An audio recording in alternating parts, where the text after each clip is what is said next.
CAG की report ने बता दिया है कि छत्तीसगढ़ प्रदेश आर्थिक बदहाली का एक बुरा दौर देख रहा है और रिपोर्ट में एक भी आंकड़ा ऐसा नहीं है जो नकारात्मक न हो।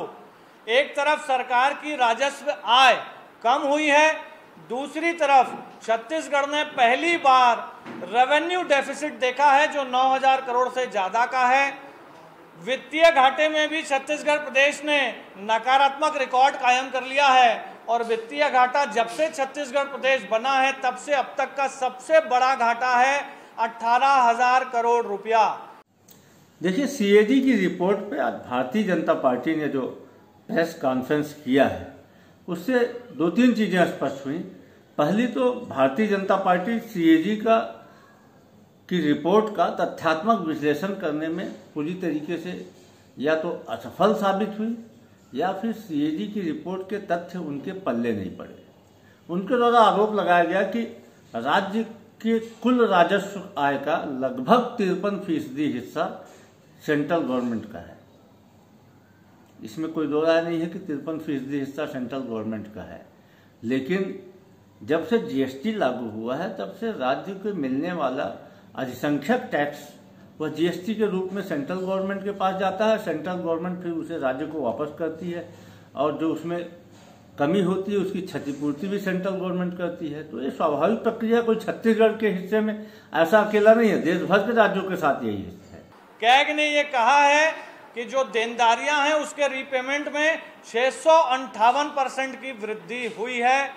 बार बार ये सरकार जो केंद्र सरकार पर आरोप लगाती थी कि पैसे नहीं मिले, तो केंद्र सरकार से जो ग्रांट मिलना था पिछले वर्ष की तुलना में 9% ज़्यादा मिला है और राज्य की जो कुल आय है, टोटल रेवेन्यू रिसिप्ट्स हैं, उसमें 53% हिस्सा केंद्र का है, 47% हिस्सा राज्य का है और 6,682 करोड़ के ऐसे खर्चे हैं जो इस सरकार ने बिना अनुमति के कर लिए। और सबसे बड़ी बात, विकास के दावे करने वाली ये सरकार इस बजट का 21,334 करोड़ रुपए खर्च ही नहीं कर पाई। 1,527 करोड़ लैप्स हो गया। और मैं यही कहना चाहूँगा राज्य सरकार को कि तेरी बातों में गांव का मौसम गुलाबी है पर ये बातें झूठी हैं, ये दावा के।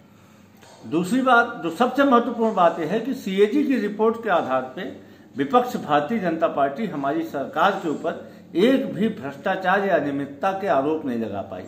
यह हमारे लिए बड़ी उपलब्धि की बात है कि सीएजी की पूरी रिपोर्ट का अध्ययन करने के बाद भी विपक्ष हमारी सरकार के ऊपर में गड़बड़ी का या भ्रष्टाचार का आरोप नहीं लगा पाई।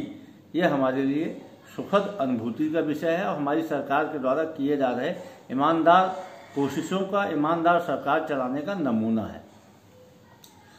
तीसरी जो सबसे महत्वपूर्ण बात यह है कि भारतीय जनता पार्टी के जो मित्र आरोप लगा रहे हैं कि राज्य की जीडीपी कम हुई है, तो उन्हें राष्ट्रीय जीडीपी को देखना चाहिए जो लगातार ऋणात्मक या घटते हुए क्रम में जा रही है और छत्तीसगढ़ की जीडीपी लगातार बढ़ रही है।